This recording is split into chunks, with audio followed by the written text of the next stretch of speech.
ఆదిలాబాద్ జిల్లా బేల మండల కేంద్రంలోని కస్తూర్బా గాంధీ విద్యాలయంలో మండల ప్రజాప్రతినిధులు మొక్కలు నాటారు.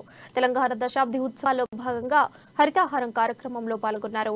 భూభాగంలో 33% పచ్చదనం ఉంటేనే వాతావరణ సమతుల్యం సాధ్యమవుతుందని ఎంపీపీ వనితా గంభీర్ ఠాకరే తెలిపారు. వాతావరణ మార్పులతో మానవ జీవితమే అల్లకొల్లలమవుతుందన్నారు. వాతావరణ సమతుల్యం కోసం తెలంగాణ ప్రభుత్వం హరితహారం కార్యక్రమం తీసుకొచ్చిందని తెలిపారు.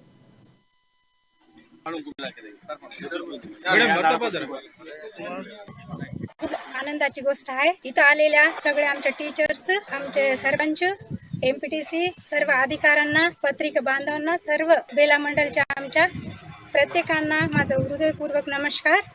आज तेलंगणा राष्ट्र आलं तेव्हापासून पच्चनी चटलू प्रगती की मिटलू म्हणून असे आपले केसीआर मुख्यमंत्री तसेच एमएलए आपला अण्णा जोगुरामण्णा त्याच्या आदराखाली आमच्या मंडलात खूप झाडे लावत దశాబ్ది ఉత్సవాల్లో భాగంగా ప్రతి డిపార్ట్మెంట్ నుంచి ప్రతిరోజు ఒక్కొక్క ప్రోగ్రామ్ను గవర్నమెంట్ చేస్తూ ఉన్నది.